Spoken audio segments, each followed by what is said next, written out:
welcome back. I am back with another video giving you guys an update of what I've read recently, and this is for the month of June. I didn't read much to my disappointment.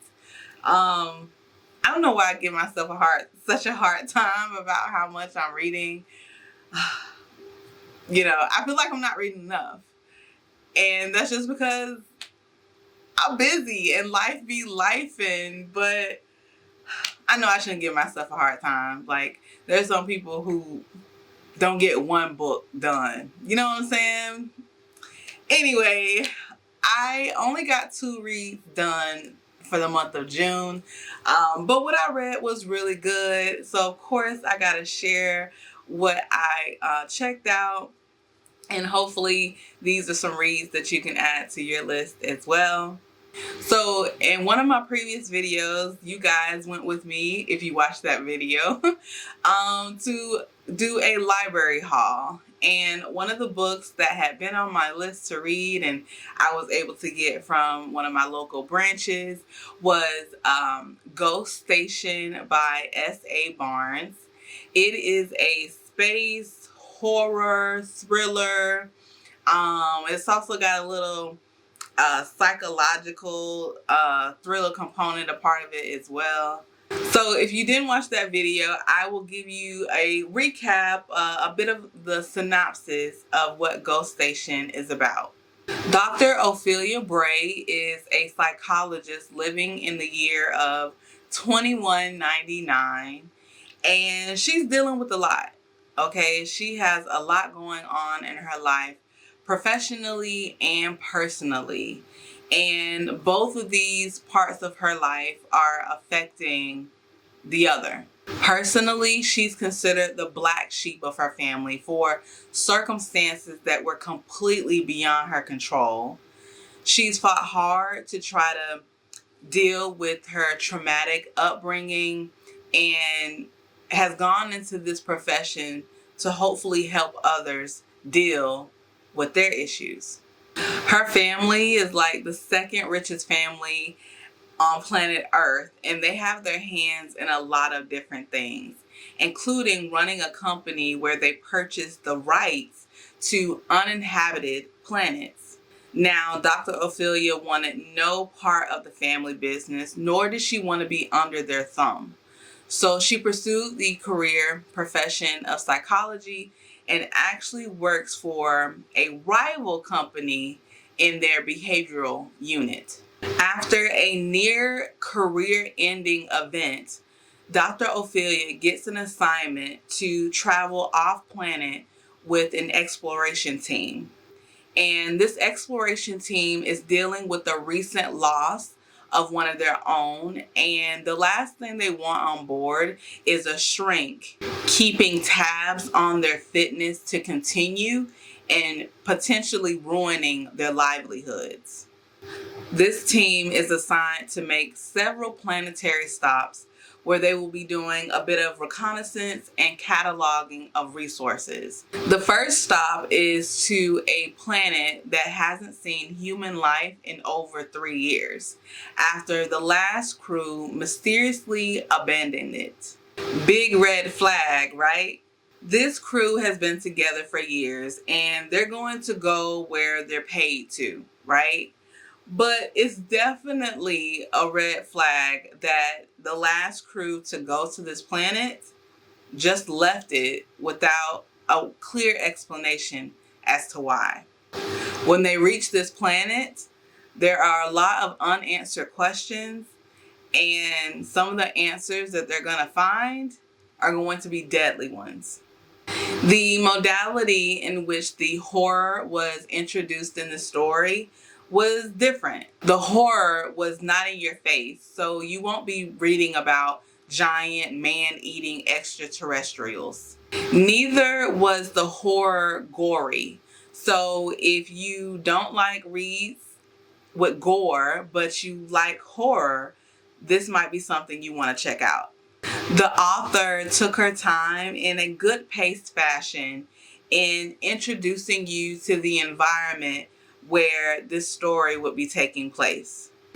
The POV was in third person of Dr. Ophelia, and it was interesting to read about her observations of the crew, of the environment, the mission, and her own mental and emotional journey being on this mission. I like the build of the suspense and the horror, and there was almost this, I don't know the proper terminology, but there was almost like this day-to-day storytelling of the plot. As you read through the story, you slowly but surely see the clues of wrongness that are present and how they begin to affect the character's ability to discern what is real and what isn't. Now, there was one piece of the story that was kind of left unanswered, and this would have shed some light on what happened to the original inhabitants of this planet. But I believe that the author intentionally left that unaddressed, and I can't be mad at it. I'm always trying to derive some sort of real life application or real life lesson, whether it's something I'm watching or reading. And I feel like the author not disclosing like the origin was just to show that we are not going to always get, clear answers from things that happen. Sometimes we're not meant to. Sometimes it's about gathering the information and what we do with it. And of course, space is a huge space of mystery and unknownness, if that's a word. So I can't be mad at that. Like, I felt like there was just that little piece missing as to like what really truly happened to these original inhabitants, but it doesn't take away from the story at all. I gave this read a 4 out of 5, and I will definitely be checking out more of this author's work. I think this Ghost Station is her second book. She has another sci-fi horror, and I like this genre. I love to watch movies in this genre. So I will definitely be keeping her in mind for another sci-fi thriller related read. So next up is another read that I got in my last library haul, and it is Assistant to the Villain by Hannah Nicole Mayer. Hannah Nicole is another new author to me. I have definitely been reading a lot of new authors, and so far so good. Definitely, being able to find new authors and keeping them on my radar, that's always fun. But I found Assistant to the Villain just scrolling through Goodreads, I believe, and I definitely had to pick that up because the story just seemed so interesting. So I'm going to read the synopsis from the book, okay? So it says, Assistant Wanted. Notorious high-ranking villain seeks loyal, level-headed assistant for unspecified office duties, supporting staff for random mayhem, terror, and other dark things in general. I can't help but laugh. Oh my gosh. Discretion a must. Excellent benefits. I'm sorry. With ailing family to support, Evie Sage's employment status isn't just important, it's vital. So when a mishap with Rennie Don's most infamous villain results in a job offer, naturally she has to say yes. No job is perfect, of course, but even less so when you develop a teeny crush on your terrifying, temperamental, and undeniably hot boss. Don't find evil so attractive, Evie. But just when she's getting used to severed heads suspended from the ceiling and the odd squish of an errant eyeball beneath her heel, Evie suspects the dungeon has a huge rat, and not just the literal kind, because something rotten is growing in the kingdom of Renidon, and someone wants to take the villain and his entire nefarious empire out. Now, Evie must not only resist drooling over her boss, but also figure out exactly who is sabotaging his work and ensure he makes them pay. After all, a good job is hard to find. So definitely the wanted ad in itself makes you laugh out loud. Made me laugh out loud at least. And so I knew like I wanted to check this book out, and it didn't disappoint. Now, be warned, there is some triggering content in this book because the villain is a villain and he definitely does villainy things. The dark nature of his actions really aren't in the foreground though. They're not like really described. You won't get like a POV of him cutting somebody's head off, okay? It kind of gave me like fade to black type storytelling. Like, again, triggering content in this book, but you won't see or read about the gore of his actions. So literally from the first chapter, there is something to laugh out loud about. The characters are uniquely their own, and the dynamic between all of them is fun to read about. That also includes the crush that Evie develops on the villain. And I will say though, she kept it professional. She kept the crush on the DL and kept it together because the girl needed a job. Going into this, I definitely expected to read about very sitcom-y, humorous type situations and characters. What I didn't expect is how much Evie's story would resonate with me. Evie has faced a lot of trying times in her fictional life. She's made a lot of sacrifices and put a lot of things on the back burner in order to support her family. She's done this out of a sense of love and responsibility.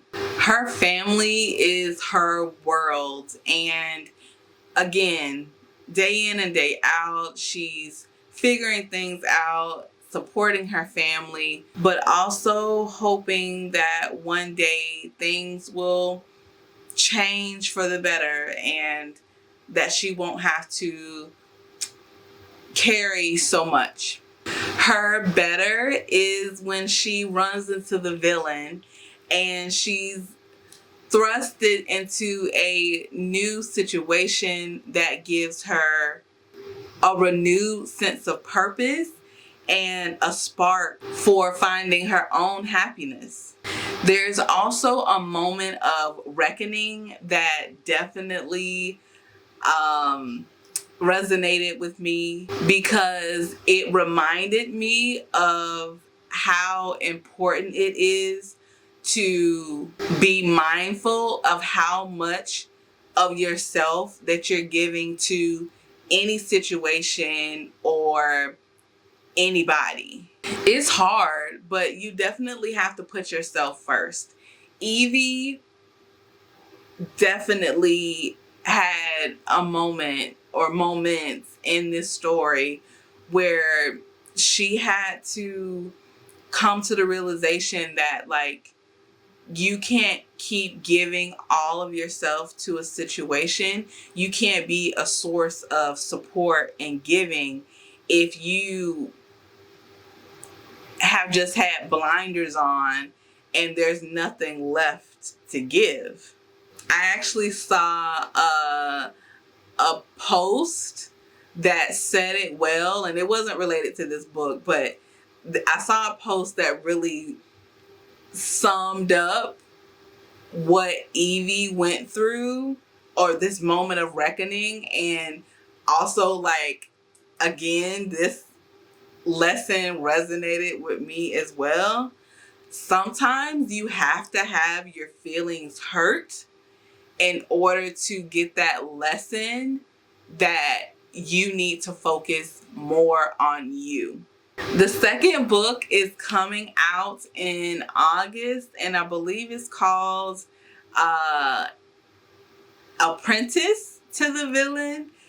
Definitely excited to check it out. I would definitely recommend this to anybody who is looking for something that will make them laugh out loud, that's into fantasy and magic and a touch of romance. And and that was the other thing, the romance, the crush between Evie and the villain. It's not like in your face, okay? This isn't,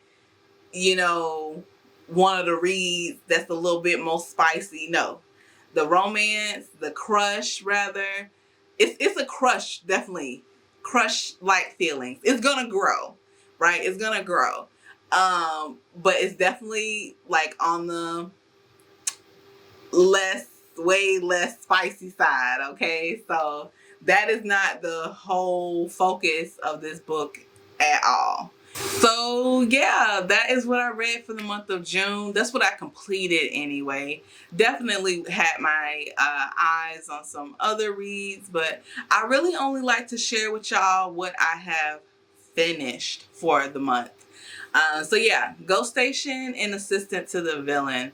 I would definitely recommend those books. They're good. I think so. Let me know in the comments if you have checked out either one of these. I am all for having a discussion in the comments about some books. And definitely, you guys recommend some reads to me if you think there's anything that I might be interested in. I've definitely, again, if you're new, I've definitely been trying to broaden my reading horizons, because if I could, and I can, I would just read romance all day, every day. but one of the things with me starting this channel is I believe it's pushing me, and I want to be pushed to read things that aren't necessarily romance focused. Now, I'm a fiction reader. Okay, like, I don't think that's gonna change. I mean, if I'm reading something nonfiction, it's for my spiritual, mental development, okay, or work related. But my form of escapism is reading fiction. All right. I'm going on a tangent. But the point is, y'all, if there's any, books that you think that or would like for me to check out, definitely leave me some suggestions in the comments. I read all the comments left, okay? But yeah, that's it. Thank you guys so much for tuning in for another video. If you're new here, definitely check out some of my other videos. If you like the vibe, definitely leave a like and a subscribe. If you're a returning viewer, thank you so much for your continued support. And until next time, remain unapologetically you.